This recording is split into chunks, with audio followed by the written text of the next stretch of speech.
Insulin লেভেলটা বেশি ছিল, তো আমি নিয়ম মানার পরে কমে গেছে।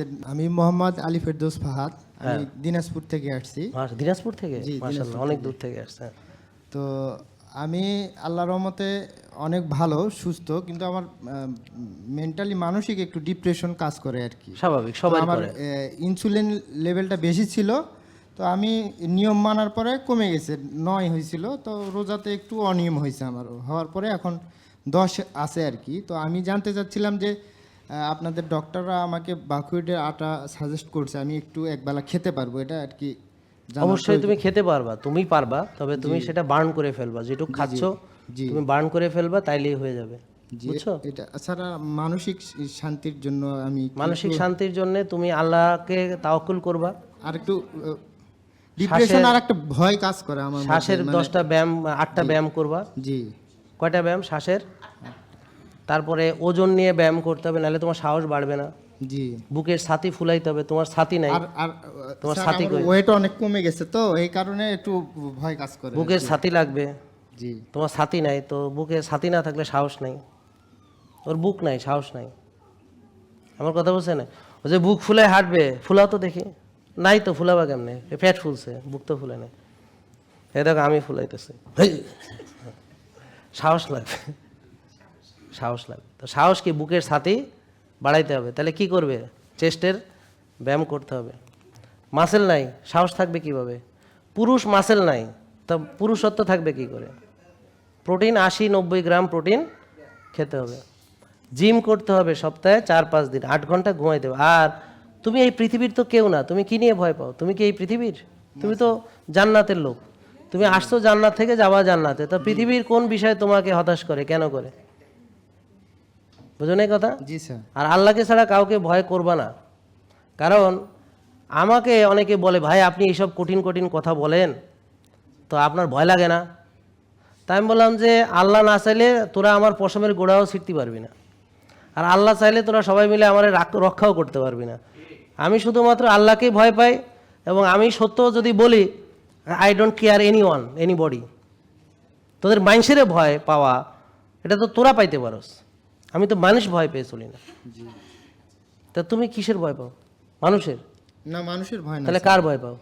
আমার মানে শারীরিক কন্ডিশন এমন হয়ে যায় যে একটা মৃত্যু ভীতি চলে আসে। তো মৃত্যুরে ভয় পাওয়ার কি আছে? তুমি মৃত্যু ছাড়া জান্নাতে যাবা কেমনে? এ বোকা, ও জান্নাতে যাইতে ভয় পায়, তো তুমি না মরলে জান্নাতে যাবা কেমনে? বুঝাও আমারে। তুমি যে এই যে দাড়ি রাখছো, এই যে নামাজ পড়ো, মাশাআল্লাহ বলেন, হ্যাঁ নামাজ পড়ো, তো তুমি কেন পড়ো এগুলা? আলহামদুলিল্লাহ। ও জান্নাতে যাবে, আর না বইরা বলে জান্নাতে যাবে। কি আশ্চর্য কথা! এত কষ্ট করে পড়াশোনা করলাম, আমি পরীক্ষা দিতে ভয় পাই। আরে বোকা নাকি? তুই তো পরীক্ষা ভালো রেজাল্ট হবে তোর। তুই পরীক্ষা না দিলে তুই যে পড়াশোনা করছিস, এটার মূল্যায়ন হবে কেমনে? ও যে পড়ে নাই, তুই যে পড়ছস, তোদের পার্থক্য কেমনে হবে? হ্যাঁ, হারানোর ভয় কিসের? হ্যাঁ, এগুলো তুমি আসছো ওই উলঙ্গ, যাবা উলঙ্গ, মানে তোমাকে আবার উলঙ্গ ভাবে তোমাকে ওই কবর থেকে হাসরের ময়দানে সবাই উলঙ্গ থাকবে। জি। বুঝছো? তো তোমার ভয় কিসের বলো? আসলে ইবলিস ভয় দেখায়। জি জি। বুঝছো? সব সময়। তাহলে ইবলিসকে স্থান না দিতে হলে জিকিরের সব সময় অন্তরপূর্ণ রাখতে হবে। তুমি আবার 6 মাস পরে মাসেল টাসেল বানাইয়া এখানে দাঁড়াইয়া তুমি তোমার যে কনফিডেন্ট পাইছো সেটা বলবা সবাইকে, ইনশাআল্লাহ ইনশাআল্লাহ। বুঝছো? আর ভয়, আর আল্লাহর সাথে দেখা হবে, তুমি ভয় পাবা কেন? মৃত্যু মানে কি? শোনেন, আমরা মৃত্যু কি মনে করি? অতটা ভয় না, মরে যাচ্ছি ওই রকম। তাহলে বলো কি ভয়? মনে শারীরিক কন্ডিশন এমন হয়ে যায় যে আমি মনে হয় এই মুহূর্তে মারা যাচ্ছি। তা সমস্যা কি? মরে গেলে তো ভালো, আলহামদুলিল্লাহ। তো তুমি বাঁচতে চাও কেন? সুস্থভাবে বাঁচতে চাই স্যার। সুস্থভাবে বাঁচতে চাইলে ওই ভয় তাড়াইতে হবে। আমি সুস্থভাবে, তুমি যেমন আজকে সকালে উঠছো, বলবা আলহামদুলিল্লাহিল্লাযী আহইয়ানা, কি বলো? এটার মানে কি? যে আল্লাহ তুমি যে আজকে আমাকে দিলা, আলহামদুলিল্লাহ। তা আমি কি করব? আমি ফজর পড়তে যাব, আমি জিকির আজগার করব, এই আমলগুলো যে করার সুযোগ দিলা, আলহামদুলিল্লাহ। তুমি নিয়ে গেলে আলহামদুলিল্লাহ, পরীক্ষা শেষ, এখন তোমাকে ফেরেশতারা আসবে, সবাই তোমাকে বলবে সুসংবাদ তোমার জন্যে, তুমি পৃথিবীতে অনেক ভালো কাজ করেছো, তুমি সৎভাবে ছিলা, তুমি নামাজ পড়েছো, জি। মানুষের জন্য কল্যাণের দাওয়াত দিয়েছো, কল্যাণ জ্ঞান বিতরণ করেছো, আল্লাহ তোমার প্রতি মেলা খুশি হয়েছে, তুমি নিঃস্বার্থভাবে কাজ করেছো, মানব সেবায় নিয়োজিত ছিলা। কথা বুঝতে পারছেন? তো তুমি তোমার যে জ্ঞানের বিনিময়ে অর্থ দাবি করো নাই, তুমি নিঃস্বার্থভাবে মানুষের জন্য সেবা করে গেছো। বুঝতে পারছো? হাজার হাজার লাখ লাখ লোক তোমার দ্বারা উপকৃত হয়েছে। হ্যাঁ, তারা তোমার যে তোমাকে সম্ভাষণ জানাবে, এটা বিরাট অনুষ্ঠান, খুশি। তারপরে তোমাকে যখন আবার আত্মাকে আবার ফেরত পাঠাবে কবরে, তখন তোমাকে যা জিজ্ঞেস করবে তুমি তো মহা আনন্দ উত্তর দিবা, কারণ তুমি তো তার জন্য প্রিপারেশন নিয়ে গেছো। জি। তারপরে বলবে তুমি অনেক ভালো, তোমাকে জান্নাতের সাথে আমরা কানেক্ট করে দিলাম, তুমি এখন ঘুমাও নিশ্চিন্তে, আর সুন্দর সুন্দর স্বপ্ন দেখো, আর তোমার কবরকে জান্নাতের বাগিচা বানায় দেওয়া হলো, জান্নাতের সাথে তোমার কবরকে কানেক্ট করে দেওয়া হলো। তারপরে তুমি উঠবা, ওঠার পরে দেখবা সবাই পিপাসার্থ, আবার তোমার জন্য দেখা যাবে যে আরশের ছায়ার নিচে তোমাকে আল্লাহ স্থান দিবে। তারপরে দেখবা সবাই মনে করো যে ঘামের মধ্যে হাবুডুবু খাচ্ছে, আর তুমি আরশের নিচে মজায় আছো। তারপরে রাসূল সাল্লাল্লাহু আলাইহি ওয়াসাল্লাম তোমার জন্য হাউজে কাউসারের পানি নিয়ে দাঁড়ায় আছে, তোমারে খুঁজতেছে যে তুমি যে আমাকে মানছো, হ্যাঁ এই যে আসো, এই যে হাউজে কাউসারের পানি, তুমি এক গ্লাস খাও, দেখবা তোমার আর সারা জীবন তৃষ্ণা লাগবে না। তারপরে এরপরে বিচার হবে, তোমাকে আল্লাহ বলবে যে ওর কি বিচার করব, তুই বিনা হিসেবে জান্নাতি যা। তো আল্লাহ বলবে তুই বিনা হিসেবে জান্নাতি। তারপরে হ্যাঁ, তো তোমার মরতে ভয় লাগে কেন? আমি তো মরতে আনন্দিত।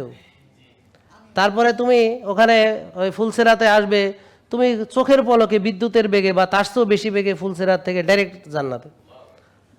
তারপরে ওখানে যখন আল্লাহকে দেখবা, তখন মনে হবে আহারে আরেকটু যদি আল্লাহরে ডাকতাম, আরেকটু বেশিক্ষণ দেখতে পারতাম।